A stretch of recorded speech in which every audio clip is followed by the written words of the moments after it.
गोस्वामी जी महाराज पूर्व प्रसंग में वर्णन किए। श्री जामवंत जी महाराज उस स्थिति में कथा सुनाना शुरू करते हैं जबकि सभी वीर वानर लोग परायोपवेशन करके मृत्यु को प्राप्त करने के लिए सागर तट पर कुशासन बिछा करके पूर्वाभिमुख बैठ करके आचमन करके तैयार हैं।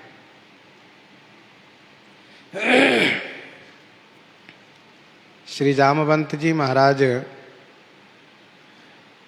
खास करके अंगद जी को विशेष दुखी देख करके उस दुख से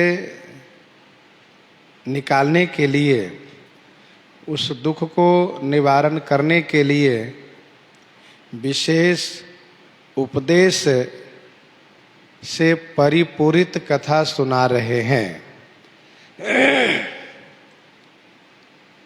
जहाँ परमार्थ की बात हो वह विशेष उपदेश की बात कही जाती है। श्री जामवंत जी ने श्री अंगद जी को संबोधित करते हुए कहा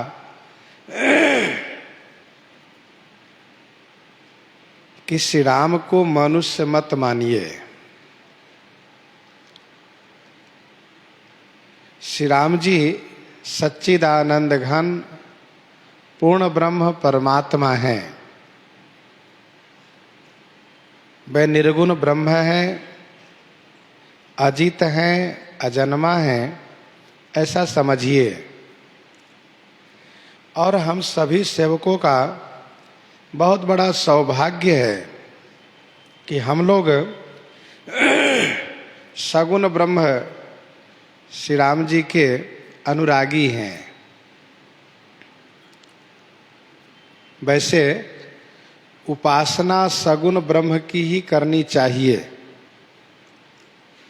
प्रेम सगुण ब्रह्म के चरण में होना चाहिए। उपासना की मजबूती होने से, सगुण साकार में मन को अनुरक्त होने से श्री राम जी का परत्व समझ में आता है। और जब श्री राम जी का परत्व समझ में आता है तो फिर संसार से स्वाभाविक रूप से वैराग्य होने लगता है और मोह ममता से मुक्ति होकर के श्री राम जी में अनुरक्ति बढ़ती चली जाती है।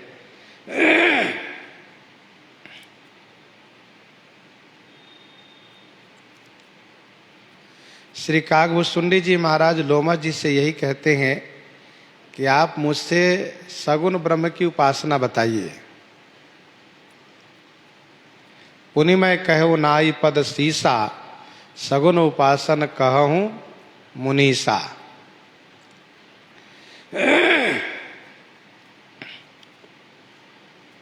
श्री जामवंत जी ने कहा वही सच्चिदानंद घन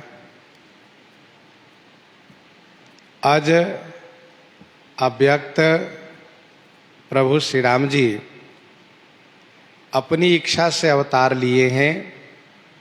वे सगुण साकार हुए हैं और उन्हें सगुण साकार होने का कारण यह बना है कि देवता, पृथ्वी, गौ और ब्राह्मण, संत, ये कारण बने हैं। इन सब के लिए उनका अवतरण हुआ है। अच्छा, जब ब्रह्म सगुण साकार होते हैं तो वहाँ भक्त सभी मोक्ष सुख को त्याग करके उनके चरण में अनुरक्त हो जाते हैं। जब कमल तालाब में खिल जाता है तो फिर उस तालाब में भंवरे और जल पक्षियां का निवास हो जाता है। भंवरे वहाँ गुनगुनाने लगते हैं, पक्षियां कलरव करने लगती है। कब? जब वह तालाब कमल से परिपूरित हो जाता है। वैसे ही इस जगत रूपी तालाब में जब परमात्मा कमल के समान खिल जाते हैं तो भक्त रूपी भंवरे और पक्षी का निवास होने लगता है और ये आनंद लेते हैं तथा गुणगान करते हैं। यही विधि कथा कहीं बहु भांति, गिरि कंदरा सुनी संपाति। यही विधि कथा कहीं बहु भांति। इसी प्रकार से बहुभांति माने बहुत तरह से कथा कहते हैं। संपाति गिरी की कंदरा से कथा सुन रहे हैं।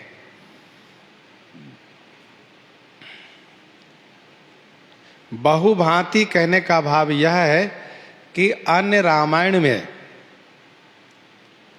जहां जिस कल्प में जिस तरीके से इन सभी ने कथा कही है, गोस्वामी जी ने सभी के लिए मानो यहाँ पर संकेत कर दिया। कोई यह नहीं कह सकते कि अमुक कल्प में पहले बंदरों ने कथा सुनाई, फिर जामवंत जी ने सुनाई, अथवा अमुक कल्प में इस प्रकार से कथा सुनाई गई। गोस्वामी जी ने कहा जहाँ जिस तरीके से कथा सुनाई गई हो उसी प्रकार से आप समझो। यही विधि कथा कहीं बहु भांति। श्रीमद् वाल्मीकि रामायण में बंदरों ने पहले कथा कही, तब जामवंत जी ने बाद में समझाया सबको। समझदार ज्ञानी भक्त के जीवन के कालक्षेप करने का यही एक सुंदर विधान है, व्यवस्था है। वे चाहे परिस्थिति जैसी हो लेकिन इसी प्रकार से कालक्षेप करते हैं। किस प्रकार से? तो यही विधि कथा कहीं बहु भांति। भगवान की चर्चा करते हुए, भगवान के गुण कीर्तन करते हुए जो समय बिताया जाता है वह समय ही सार्थक होता है और वही समय पुण्यवर्धक होता है, कल्याणकारी होता है।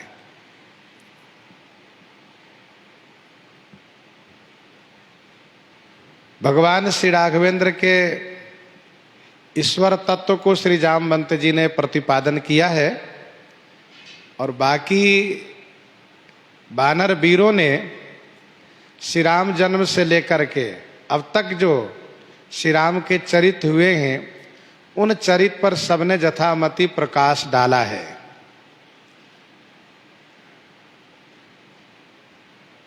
भगवान की कथा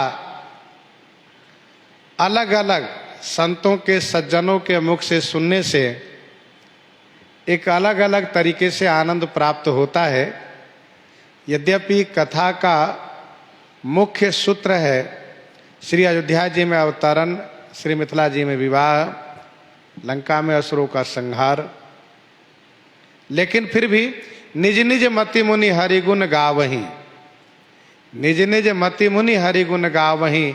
सभी लोग अपनी अपनी मति के अनुसार भगवान के गुणगान करते हैं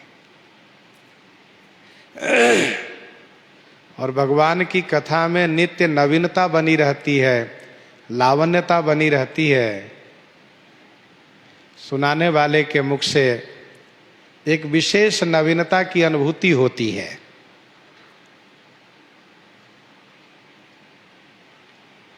गिरी कंदरा सुनी संपाति।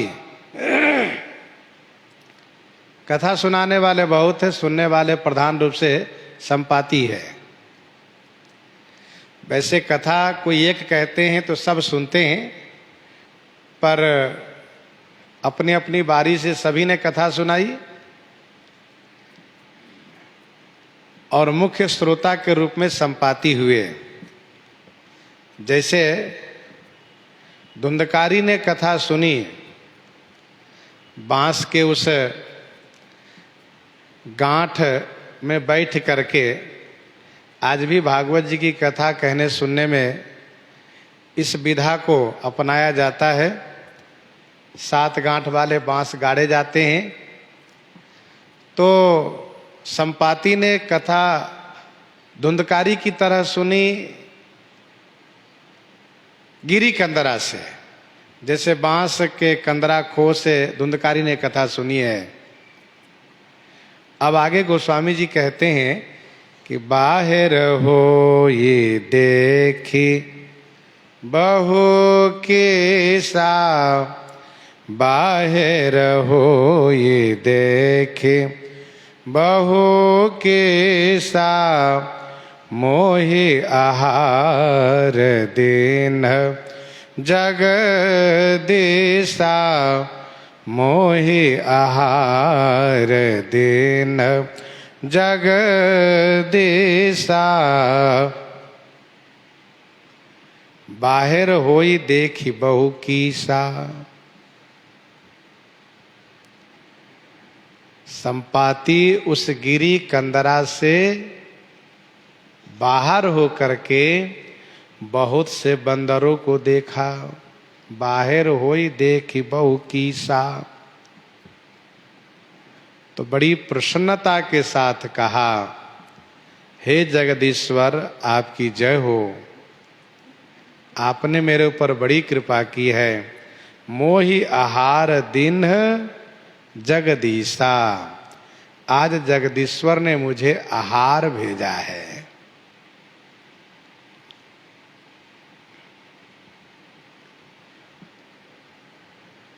सुरसा कहती हैं कि आज सुरन मोहि दिन आहारा। संपाति कहता है कि मोहि आहार दिन जगदीशा। जिस प्रकार से श्री हनुमान जी सुरसा के सामने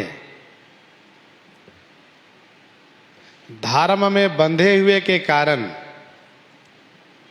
उनसे इस प्रकार से वार्ता करते हैं, जो सुंदरकांड में प्रस्तुत है कि मैं माता श्री सीता जी की सुधि लेकर के श्री राम जी को अवगत कराता हूँ, सुनाता हूँ, और फिर मैं आकर के आपका आहार बनूंगा, अभी नहीं। वैसे यहाँ पर श्री राम कार्य में आए हुए ये सभी श्री राम भक्त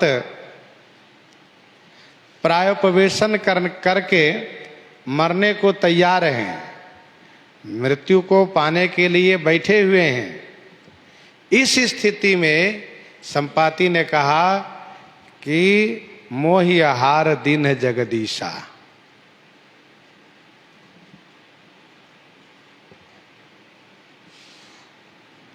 जगदीश्वर आहार दिए, वह जगदीश्वर जो संपूर्ण प्राणी मात्र को आहार दिया करते हैं, जो सभी को भरण पोषण करते हैं, उन्होंने मुझे भी आहार भेजा है।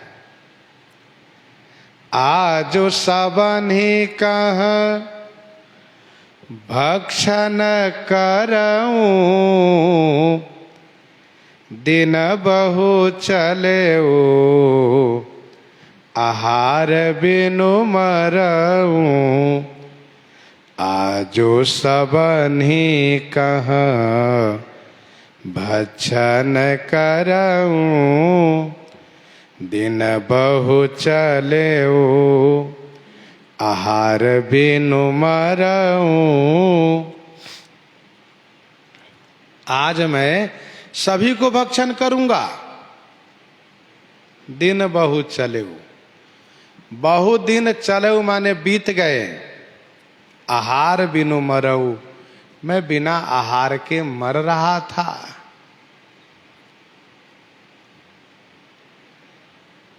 बहुत अच्छा हुआ कि जगदीश्वर ने आप सबको यहां भेजा है। यदि और जगह आप लोग मरने को बैठे हुए होते तो वहां मेरे ऊपर जगदीश्वर की कृपा नहीं कही जाती, क्योंकि मैं पंखहीन वहां तक पहुंच नहीं पाता। इसीलिए मेरा मानना है कि जगदीश्वर ने कृपा करके आप सबको इसी जगह पर अनशन करके मरने के लिए भेजा है, क्योंकि जगदीश्वर को पता है कि मैं बहुत दिन से भूखा हूँ, मुझे कभी ठीक से भोजन नहीं मिला है। आहा, आप सब बड़ी संख्या में हो। श्रीमद् वाल्मीकि रामायण में संपाति ने कहा, परंपराणाम भक्षिष्य वानराणाम मृतम मृतम परंपराणाम भक्षिष्य। मतलब ये कि हम गिद्ध है और गिद्ध मृत प्राणी को खाता है और आप सब मरने को बैठे हो। एक दिन में तो सब मरोगे नहीं, बारी बारी से मरते जाओगे और जो मरेंगे उनको मैं खाता जाऊंगा। परंपरा नाम भक्षिष्य वानरा नाम मृतम मृतम। ठीक है, यहीं मरो, बहुत बढ़िया बात। बहुत दिन बीत गए, कभी पेट भर करके भोजन नहीं मिला, मैं बिना भोजन के मर रहा था। अच्छा, जगदीश्वर भी बड़े ही दयालु हैं। जब देते हैं तो खूब देते हैं। अब तक नहीं दे रहे थे तो मैं बिना भोजन के मर रहा था, अब दिए, इतना दिए कि अब काफी दिन तक खाता रहूंगा। इस प्रकार से संपाति ने कहा और फिर कहा कि कबहू न मिलई भरी उदर आहारा, आजो दिन विधिये कही बारा, कबहू न मिलई भरी उदर आहारा। कबहू न मिलई भरी उदर आहारा। कबहू माने कभी भी, उदर भरी माने पेट भर करके मुझे आहार नहीं मिला। विधि आज एक ही 12 दिन है। विधि ब्रह्मा जी ने मुझे आज और एक ही बार में इतना ढेर आहार दिए कि मैं ब्रह्मा जी को किन शब्दों में धन्यवाद करूं, मैं किन शब्दों में उनके उपकार को प्रशंसा करूं। कबहू न मिलई भरी उदर आहारा।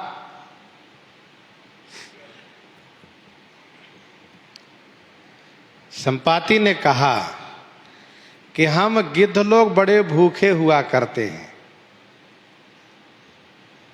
गंधर्व बड़े कामी होते हैं, सर्प बड़े क्रोधी होते हैं, पशु भीरू होते हैं और हम गिद्ध लोग बड़े भूखे रहते हैं। एक एक करके नाम गिनाया कि गंधर्व में काम की प्रधानता होती है, सर्प में क्रोध की प्रधानता होती है, तथा पशुओं में भय की प्रधानता होती है और हम गिद्धों में भूख की प्रधानता, बहुत खाने की इच्छा होती है। कभी पेट भर के आहार नहीं मिला। कहा जब से हम असहाय हुए हैं, जब से हमारे पंख जले हैं, तब से कभी पेट भर करके आहार नहीं मिला है। यदा कदा मुझे आहार मिलता था और उस आहार को मेरा पुत्र, जिसका नाम सुपार्श्व है, वह ला करके दिया करता था। पर ऐसा नहीं कि रोज ला कर दे। अब स्वाभाविक है कि जो मनुष्य अपने स्वस्थ रहने पर,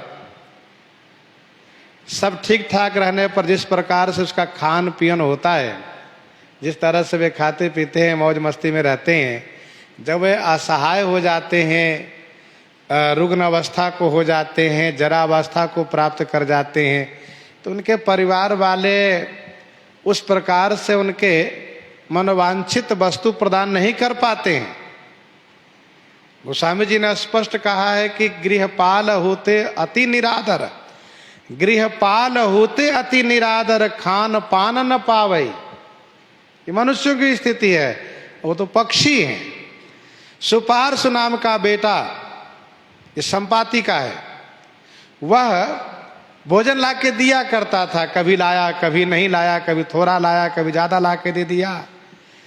पर यह कुछ जरूरी नहीं कि मन के अनुकूल संपाति को भोजन मिल जाए, इसलिए कहा कि कवहुन मिली भरी उदर आहारा। संपाति ने यह भी कहा, बाद में जब चर्चा चली तो उन्होंने कहा कि एक दिन मैं बहुत भूखा था और बड़ी बेसब्री से प्रतीक्षा कर रहा था कि मेरा बेटा मुझे आहार ला करके देगा। मुझे बड़ी जोर की भूख लगी थी, लेकिन संध्या काल में मैं देखा कि वह खाली हाथ लौट कर आया। मैंने पूछा, क्या हुआ बेटा, तुमको कहीं कुछ नहीं मिला? अरे कुछ तो ले आते। कहा, पिताजी आज मैं बड़े शिकार को पकड़ लिया था, लेकिन वह मेरे वंश की प्रशंसा करते हुए और मेरे शरण में आ गया, इसलिए मैंने छोड़ दिया। कैसा शिकार था बेटा? कहा, वो बहुत भयानक काला राक्षस, जो अपना नाम रावण बता रहा था, कह रहा था कि मैं लंका के स्वामी हूं, और वह एक असहाय अबला को जबरदस्ती विमान पर बैठाए लेकर जा रहा था। मैं सागर के किनारे बैठा था, यह सोच कर के कोई कहीं से मिले पकड़ लूंगा, तो वही दिखाई दिया, मैंने उसको पकड़ लिया। लेकिन वह मुझे इस प्रकार से प्रशंसा करते हुए मेरे शरण में आया तो मैंने छोड़ दिया। तो संपाति ने कहा कि मुझे सुनकर के बहुत रोष आया। अरे नालायक, वो महादुष्ट महापापी रावण, और तुम जिस अबला की बात करते हो वह सहाय अबला कोई और नहीं, वह तो श्री चक्रवर्ती महाराज दशरथ, जो मेरे भाई के मित्र हैं, उनकी पुत्र बहू थी। अरे तुम दोनों को पकड़ के ले आए होते मेरे पास, तो मेरा सौभाग्य होता कि उस पुत्र बहू को मैं अपने पास रखता, फिर उनका पुत्र श्री राम मेरे पास आते, मैं दर्शन करके मैं अपने जीवन को कृतार्थ करता। लेकिन तुमने तो बहुत बड़ी गलती की, क्योंकि तुमने उस दुष्ट पापी असुर राज राक्षस रावण को छोड़ दिया, इसलिए मैं तुम्हें परित्याग करता हूं। जाओ, आज के बाद तुम अपना मुख मुझे मत दिखाना, कभी मेरे पास मत आना, चले जाओ यहां से। इस प्रकार से मैं डांट फटकार लगाया, तब से वह आज तक आया ही नहीं। फिर मैं इसी प्रकार से यहां पर पड़ा हुआ हूं, कभी काल कुछ मिल जाए तो भले कुछ खा लेने, तो ऐसे ही भूखे में मर रहा हूं। तो कबहू न मिलई भरी उदर आहारा, आज दिन विधि एक ही बारा। ब्रह्मा जी बड़ी कृपा किए, जगदीश्वर बड़ी कृपा किए, इकट्ठे बहुत आहार भेज दिए।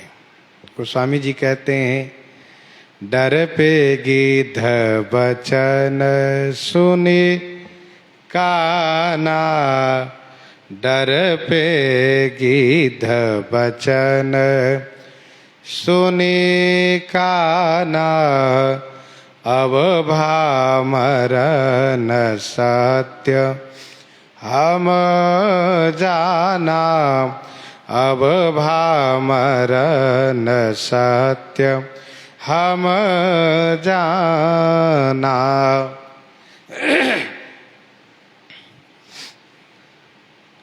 गिद्ध वचन सुनी काना डर पे।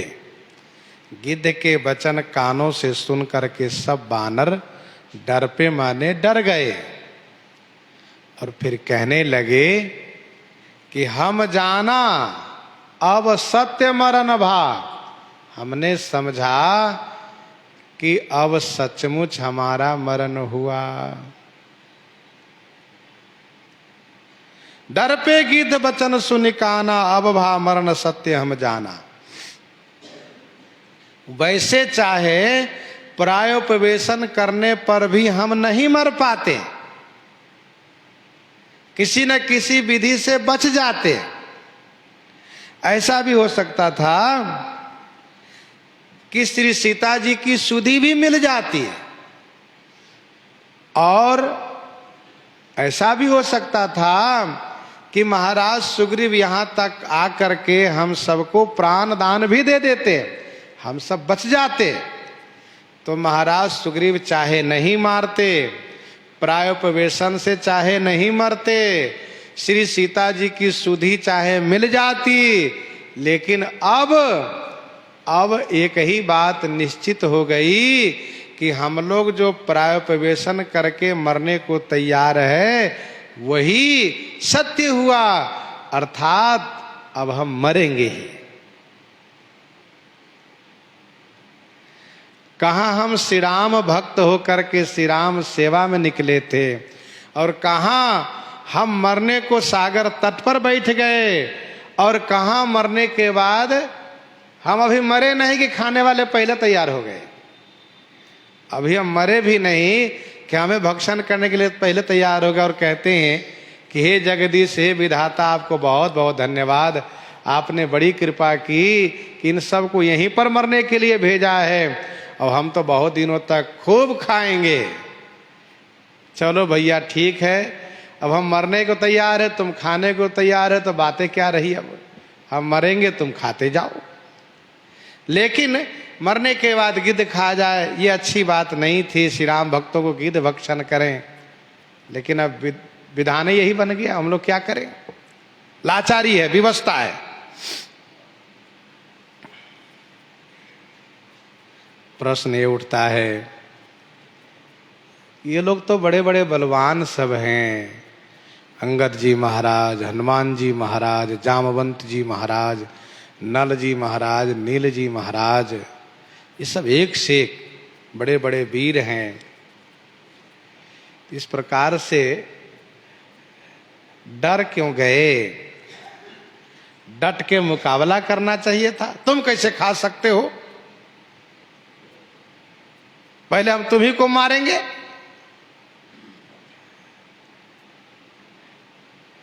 तो मुकाबला न करके, डट के मुकाबला न करके डर क्यों गए? तो इसका समाधान यह है कि सभी लोग कुश के आसन पिछा करके आचमन करके बैठे हैं मरने के लिए, मानो मृत्यु के लिए व्रत पर बैठे हैं, मृत्यु के लिए व्रत किए हुए हैं।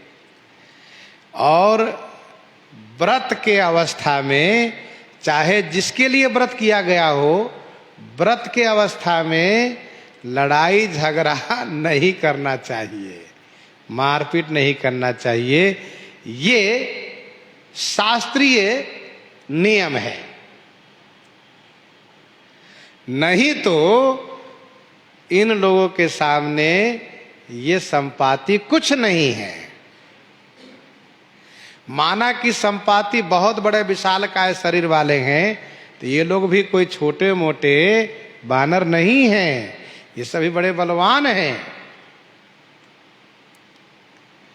तो व्रत अवस्था में, मान लो हम लोग कोई व्रत किए हो, धर्म अनुष्ठान किए हो, तो उस समय में युद्ध नहीं करना चाहिए, बवाल नहीं करना चाहिए। स्वाभाविक है कि युद्ध के लिए रोष करना पड़ेगा, और रोष करना एक पाप हो जाएगा। अच्छा, दूसरा समाधान इसका यह है कि सब बड़े व्याकुल हैं, बड़े व्याकुल हैं। जब मरना ही है तो काहे को लड़ना है? जब मरना ही है तो लड़ना काहे के लिए? इसलिए कोई लड़ने का विचार नहीं है। जब कोई भी व्यक्ति अपने जीवन से निराश हो जाता है तो वह यही सोचता है कि अब जो हो सो हो, अपने क्या करना, अब तो मरना ही है। तो ये लोग बड़े व्याकुल हैं, और व्याकुल व्यक्ति के चित्त में उतना अच्छा विचार नहीं रहता है। रहत न आरत के चित्त चेतु, आरत काह न करे कुकर्मु। विनय पत्रिका 34 पद में गोस्वामी जी ने लिखा, अति आरत अति स्वारथ अति दीन दुखारी, इनको बिलग न मानिए न बोलहि विचारी। ये व्याकुल है, अति व्याकुल है सब। एक संत ने कहा, पंगु गुंग रोगी बनिक, पंगु गुंग रोगी बनिक, भीति भूख जुत जानी, अंध अनाथ अजाति शिशु, अबला अबल बखानी। पंगु गुंग रोगी बनिक, भीति भूख जुत जानी, अंध अनाथ अजाति शिशु, अबला अबल बखानी। ये सब अबला हो जाते हैं। चाहे कोई कितना बड़ा बलवान हो, लेकिन वह डर गए और उन्होंने अपने मन से हार मान लिया, फिर वे अबला में आ गए, और वे सबल नहीं हो सकते हैं, वे निर्बल ही रहेंगे वे, और उनका हारना निश्चय है। जो अपने मन से उत्साह बनाए हुए हैं तो उसको हराना बड़ा मुश्किल होता है, वे संघर्षशील होते हैं। इसीलिए मानवीय प्रकृति में बहुत ऐसे कम लोग होते हैं जो हार मान लेते हैं। प्राय ऐसे होते कि नहीं, हम हार नहीं मानने वाले हैं, निर्बल नहीं होने वाले, हम सबल रहेंगे। तो डर पे गिद्ध बचन सुने काना, अब भा मरन सत्य हम जाना। कपि सब उठे गिद्ध कह देखी, कपि सब उठे गिद्ध कह देखी, जामवंत मन सोच विसेखी, जामवंत मन सोच विसेखी। गिद्ध कहाँ देखी, सब कपी उठे। गिद्ध को देख करके सब वानर उठकर खड़े हो गए।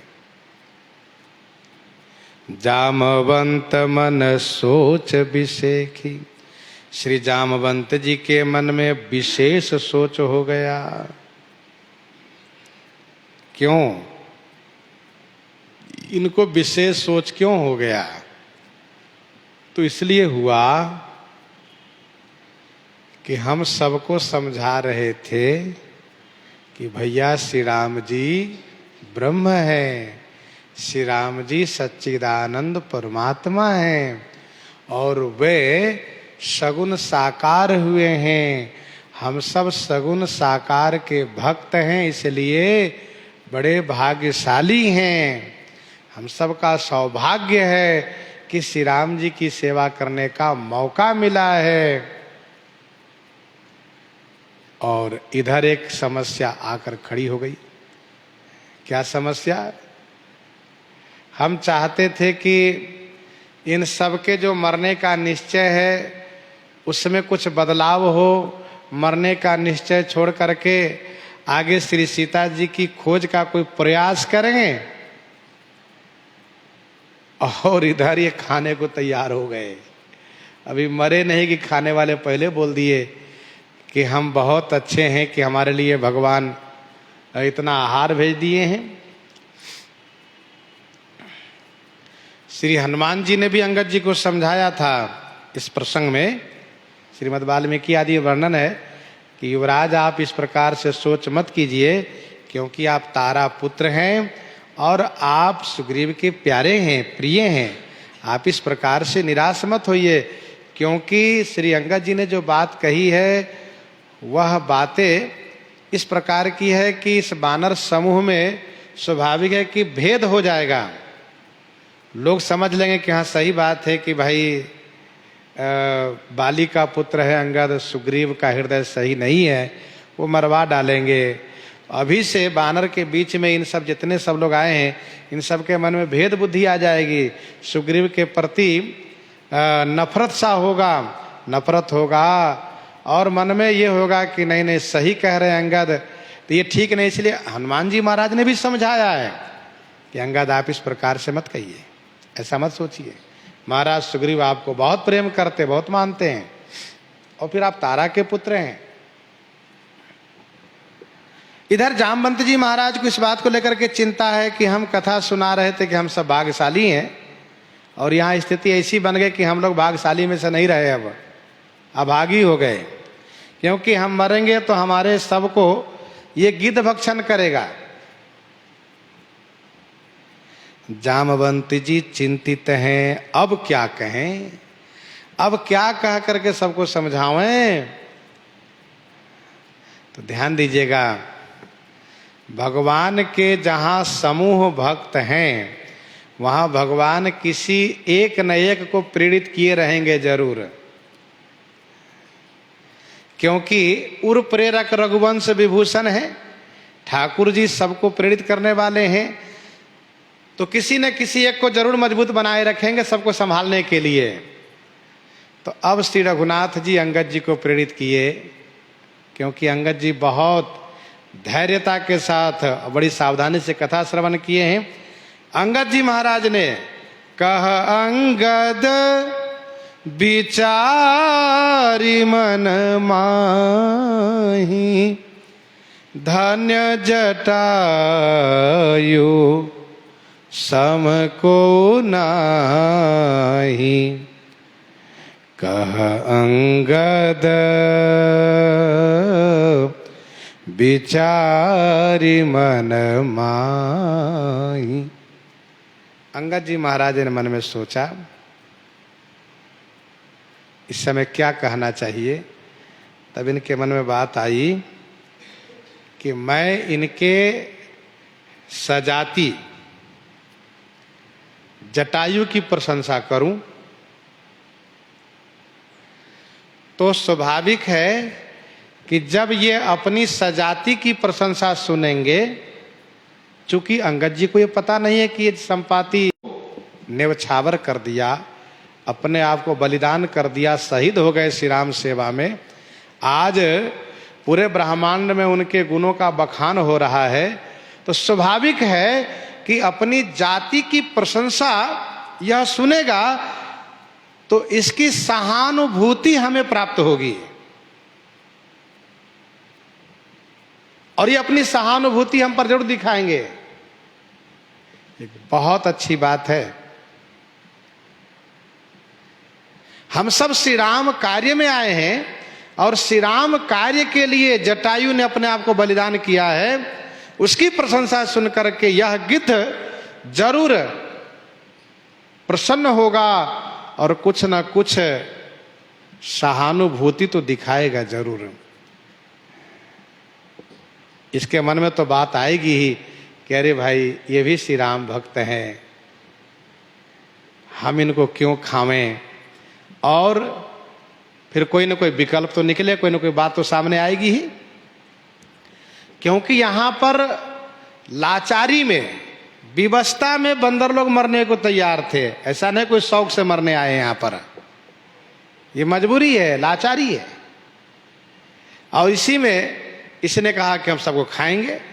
तो कहा अंगद विचारी मन माही, श्री अंगद जी महाराज ने मन में विचार करके कहा।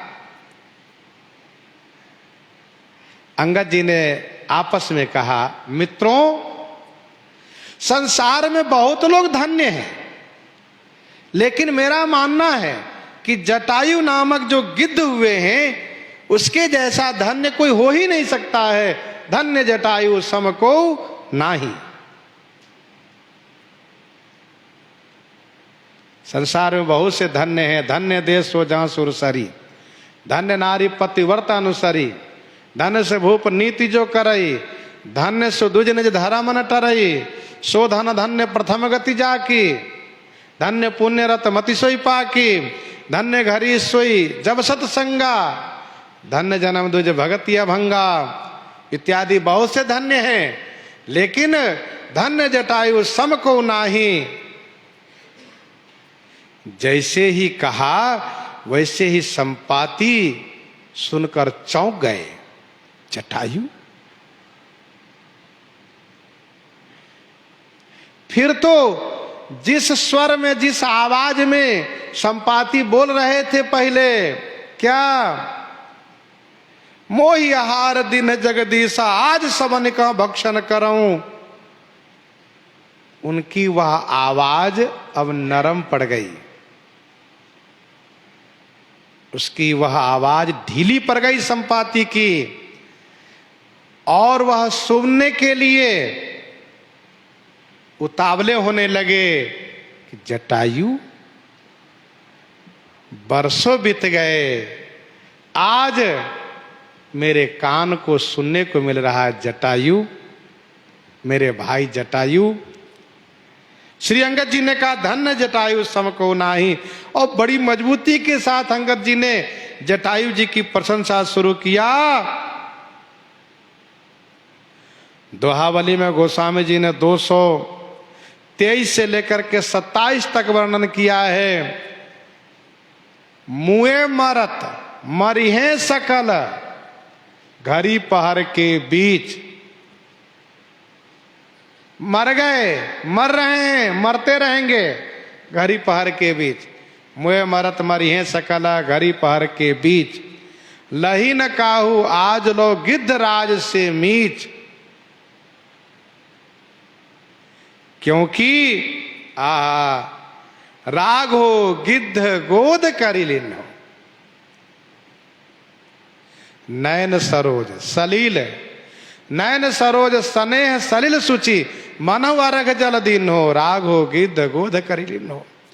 जिन गिद्ध को श्री राम जी ने अपनी गोदी में रख करके अपने नेत्र जल से अर्घ जल दिया था, और जिस जटायु ने श्री राम जी की गोद में अपना शरीर परित्याग करके और चतुर्भुज रूप धारण करके, श्री राम जी के स्वरूप धारण करके, और वह भगवान के धाम को गया है, ऐसा जटायु, जटायु उस गिद्ध जाति के लिए गौरव रूप हैं। जटायु के नाते संपूर्ण गिद्ध जाति गौरवान्वित हैं, जिन्होंने श्री राम काज कारण तनु त्यागी, हरिपुर गयौ परम बड़ भागी। श्री अंगद जी ने कहा राम काज कारण तनु त्यागी। श्री राम कार्य के वास्ते, श्री राम काज कारण, श्री राम जी के कार्य के कारण माने वास्ते उन्होंने अपने शरीर को परित्याग किया। आहा हरिपुर गयो, सारूप्य मुक्ति प्राप्त करके हरिपुर गयो। आहा परम बड़भागी, उनके जैसा परम बड़भागी कौन हो सकता है, अर्थात कोई भी नहीं।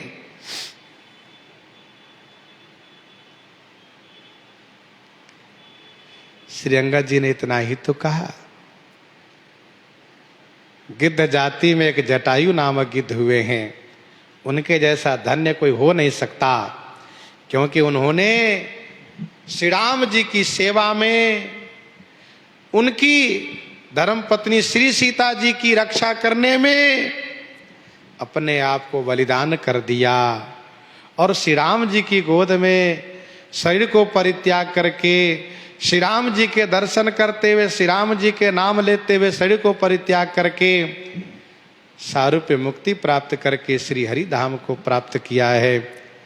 अंगद जी ने जब इतना कहा तो गोस्वामी जी कहते हैं, सुनि खगहरस शोक जुत बानी आवा निकट कपिन भय मानी। सुनि खगहरस शोक जुत बानी आवा निकट कपिन भय मानी। सुनि खगहरस शोक जुत बानी। हरस शोक जुत बानी, खग ने सुनी, आवा निकट, उस कंदरा से खिसक करके और आगे बढ़ने लगे पास में आने के लिए। बंदर लोग भयभीत हो गए, क्यों? अभी तो हम मरे नहीं, अभी ये से खाने आ रहे हो क्या? कहा नहीं नहीं, खाने नहीं आ रहे हैं। अब संपाति की वाणी नरम पड़ गई है। उस लड़खड़ाती हुई वाणी से संपाति ने पूछा, आप सब जिनका नाम लिए हो, आप सब जानते भी हो कि वे कौन हैं, कौन थे? अंगद जी ने कहा, हम जानते हैं, गिद्ध जाति के सिरमौर सूर्य सारथी अरुण नंदन श्री जटायु जी थे। फिर तो संपाति को सुन करके और मन में उत्साह हुआ कि फिर ये कोई और जटायु नहीं हो। पहले मैं सोचता था कि हो न हो जटायु नाम का कोई और भी गिद्ध हो, लेकिन सूर्य सारथी अरुण के पुत्र जटायु कोई और नहीं, वो तो मेरा भाई है, मेरा भाई था। गोस्वामी जी कहते, सुनि खग हरस शोक जुत बानी। अंगद जी की वाणी सुनकर के हर्ष भी हुआ है और शोक भी हुआ है। हर्ष इस बात को है कि वर्षों के बाद आज मेरे बंधु का नाम सुनने को मिला, और सुनने को मिला भी तो तब सुनने को मिला कब? जब मेरे भाई इस जगत में नहीं रहे, वे वीर गति को प्राप्त कर गए, शहीद हो गए और बड़भागी बन गए, और सबके मुख पर अपनी उस करनी की चर्चा छोड़ गए, अपने उस पुरुषार्थ की चर्चा छोड़ गए। तब आज उनके नाम सुनने को मिले हैं।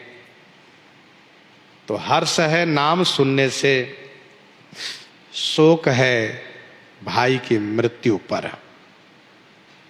सुनि खग हरस शोक जुत बानी आवा निकट। जैसे ही उस कंदरा से खिसक करके थोड़ा आगे आने लगे, वानर लोग डर गए थे, डर गए, कपिन भय मानी।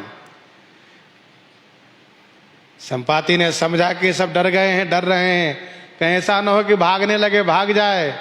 इसीलिए तिन्हि अभय करी पूछे सि जाई, कथा सकल तिन्ह ताहि सुनाई। तिन्हि अभय करी पूछे सि जाई, तिनाही अभय करी पूछे सिजाई। संपाति ने उन बंदरों को अभय किया, हे श्री राम भक्तों, आप डरो मत। आपने जिनका नाम लिया है वह मेरा भाई था। मैं उस भाग्यशाली जटायु का अभागा भाई संपाति हूं। मेरे श्रवण के लिए बहुत सुखद बात आपने सुनाई है। मेरे भाई जटायु की बात मेरा कान उनके संदर्भ में और सुनने के लिए उतावला हो रहा है। सोहे बानर वीरो, आप सुनाइए, मेरे भाई कैसे वीर गति को प्राप्त हुए और उन्हें किसने मारा, कैसे मारे गए, क्या हुआ, सब सुनाइए। कथा सकल तिन्ह ताहि सुनाई। तब श्री अंगद जी ने विस्तार से सुनाया है। सूर्य सारथी अरुण पुत्र श्री जटायु, जब श्री राम जी पंचवटी में आए तो श्री जटायु जी ने उन्हें आश्वासन दिया, पुत्र राम, आप निर्भय होकर के वन में रहो, हम आपकी रक्षा करेंगे। आप दोनों भाई की अनुपस्थिति में श्री सीता जी की रक्षा करेंगे, ऐसा कहा। और श्री राम जी ने उन्हें अपने पिता के मित्र सुन करके उन्हें पिता के जैसे सम्मान करते हुए पूजन किया। तत्पश्चात एक दिन रावण की बहन शूर्पणखा आई। उसकी धृष्टता से नाराज होकर के श्री लक्ष्मण जी ने उनको नकटी बुच्ची बनाया। उसने जाकर के खरदूषण को लेकर यहाँ पर पहुँचाया और खरदूषण सेना सहित श्री राम जी के हाथ से मारे गए। यह सूचना शूर्पणखा ने रावण को दिया। रावण ने मारीच को सहयोग में लेकर के श्री सीता जी का हरण किया। मारीच सोने मणि का हिरण बना, जिसको देख करके श्री सीता जी के मन में लालच हुआ कि हिरण पालने योग्य हैं। तो श्री राम जी उन्हें पकड़ने के लिए गए, लेकिन वह राक्षस था। मरते समय में श्री राम जी की आवाज में लक्ष्मण जी को पुकारा, जिससे श्री सीता जी ने लक्ष्मण जी को भी भेज दिया। अब श्री राम लक्ष्मण के अनुपस्थिति में जटायु वहां मौके पर थे नहीं। रावण ने छल से श्री सीता जी को हरण किया। लेकर के जब जा रहा था, श्री सीता जी के रुदन सुन करके जटायु ने जैसे ही जाना कि यह तो श्री राम की धर्म पत्नी है श्री सीता जी, फिर तो उनको वहीं से आश्वासन देते हुए आकाश से ही रावण पर हमला किया और अपनी शक्ति भर रावण को बहुत मारा, उनको पिटाई किया। इतना ही नहीं, रावण को तो मूर्छित कर दिया, रथ से ऊपर से पटक दिया। श्री सीता जी को सुरक्षित रखा, लेकिन रावण राक्षस है, दुष्ट है, उसने तलवार से जटायु के पंख काट लिए और फिर श्री सीता जी को लेकर के चला गया। जटायु असहाय होकर के रुदन करने लगे।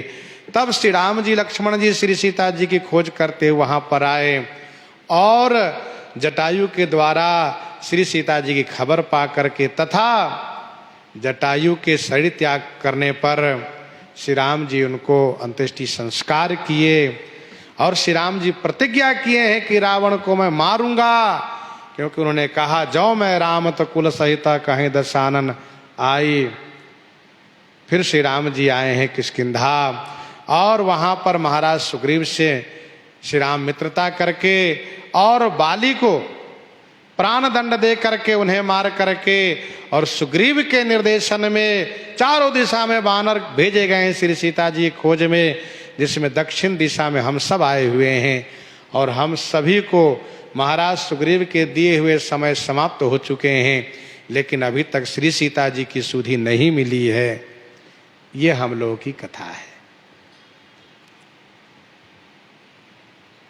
कथा सकल तिनता ही सुनाई। गोस्वामी जी कहते हैं, सुनी संपाति बंधु कै करनी, रघुपति महिमा बहुविधि बरनी। संपाति ने अपने बंधु की करनी माने पुरुषार्थ को जब सुना है, वाह धन्य है मेरे भाई।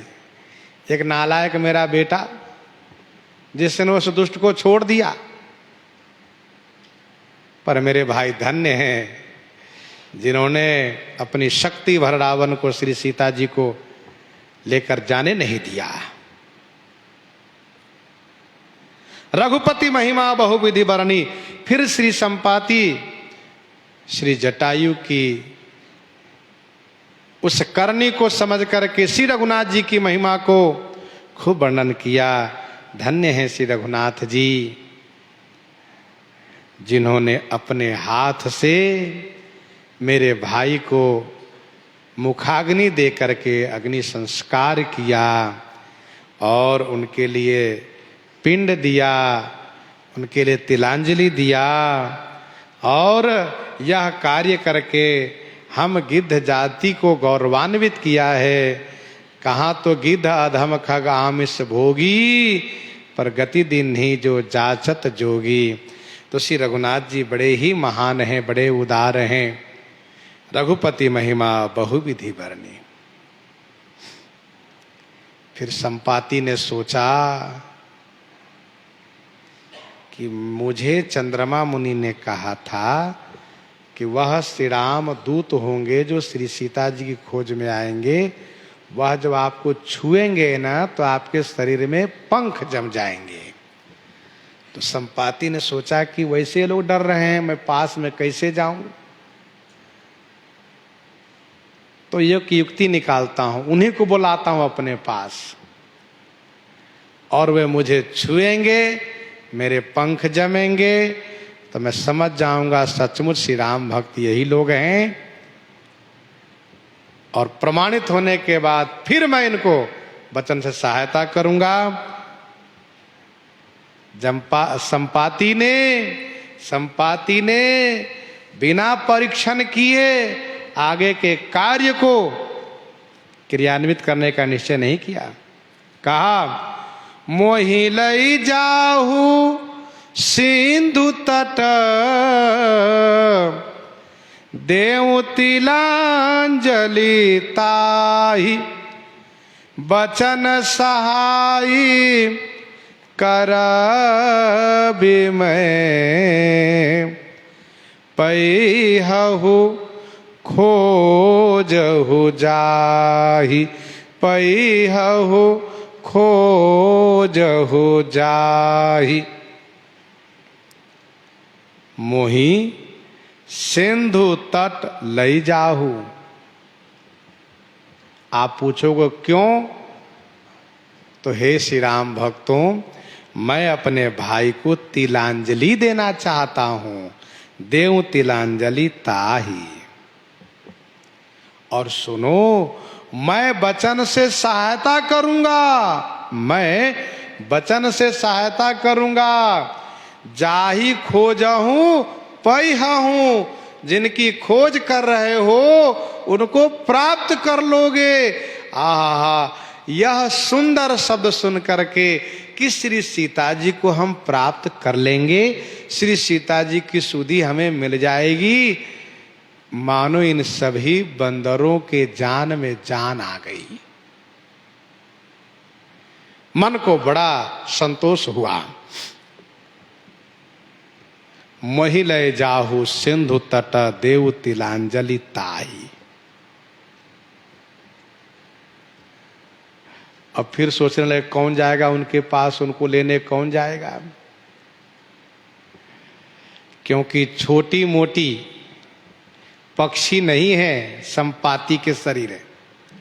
संपाति छोटे मोटे नहीं है।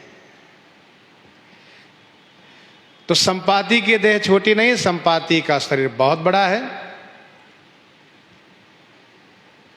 हनुमान जी ने कहा आप सब ठहरो, मैं उनको लेकर आता हूं। तो हनुमान जी महाराज बड़े ही धीरवान हैं, सबको बड़ा अच्छा लगा। हनुमान जी महाराज झट से गए और तुरंत गोदी में उठा लिए, और जैसे गोदी में उठाए वैसे ही संपाति के पंख फरफर फरफर फरफर करके निकलने लग गए, और श्री हनुमान जी ला करके सागर के उस तट पर जहां जल है रख दिए। संपाति को तो प्रमाण मिल गया। संपाति तो परीक्षण कर रहे थे कि ये श्री राम भक्त हैं कि नहीं। मिल गया प्रमाण, मन गदगद हो गया। जिन श्री राम जी की कृपा से, जिन श्री राम के भक्त के द्वारा स्पर्श मात्र से उस महात्मा के वचन सत्य हो गए, जिन्होंने मुझसे कहा था वे चंद्रमा मुनि, तो उन्हीं महात्मा के वचन सत्य होंगे और इनको श्री सीता जी की सुधि अवश्य मिलेगी। विनय पत्रिका 28 पद में गोस्वामी जी ने लिखा है, श्री हनुमान जी ने संपाति को उठा करके लाया है। जयति घरमांसु संदग्ध संपाति नव पक्ष लोचन दिव्य देह दाता। विनय पत्रिका पद संख्या 28 में जयति घरमांसु संदग्ध संपाति नवपक्ष लोचन दिव्य देह दाता। हनुमान जी महाराज का स्पर्श होते ही संपाति में मानो नई जवानी आ गई, नेत्र नए हो गए, नए पंख निकल आए। अब संपाति पंख फरफरा रहे हैं, नेत्र से देख रहे हैं और शरीर की शक्ति को अनुभव कर रहे हैं। वाह, मेरे शरीर में तो चमत्कार हो गया। वाह, धन्य है श्री राम भक्त, जिनके छूने मात्र से मैं तो युवा हो गया। नवपक्ष दिव्य देह, गोस्वामी जी ने लिखा कि नवपक्ष लोचन दिव्य देह दाता। नया पंख, नेत्र में नई रोशनी, क्योंकि सूर्य के सामने गए थे ना, तो रोशनी भी चली गई थी इनकी। और दिव्य देह दाता।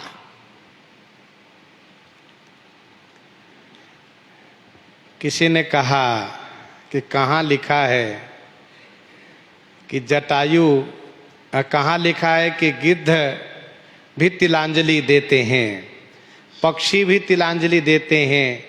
तो दूसरे संत ने पूछा कि यह कहाँ लिखा है कि नहीं देते हैं, यही बता दो।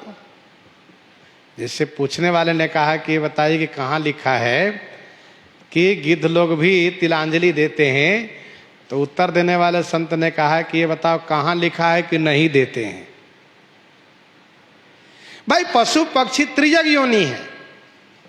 अपवाद रूप में कोई ऐसे उसमें हो जो धर्म शास्त्र के अनुसार अपना जीवन यापन करें, पूजा पाठ करें, संध्या वंदन करें, ये तो बड़ी अच्छी बात है। क्या गलत किया उन्होंने? भारतीय संस्कृति है, धर्मशास्त्र में यह वर्णन है कि जब सूचना मिले, जब जानकारी मिले कि हमारे शरीर के परिवार से अमुक लोग मर गए हैं, चाहे उनके मरे हुए महीनों बीत गए हो, वर्षों बीत गए हो, लेकिन जिस दिन सूचना मिले उसी दिन उनको छूतक लगता है, उसी दिन उनको छूतक लगता है। धर्मशास्त्र कहता है कि उसी दिन वे जाकर के पवित्र जलाशय में स्नान करें और जो विधि है उसका पालन करें, तिलांजलि दें, कुछ जो सत्कर्म है उसको पूरा करें, वे ये विधि है। तो श्री जटायु जी के नाम पर इन्होंने तिलांजलि दिया है।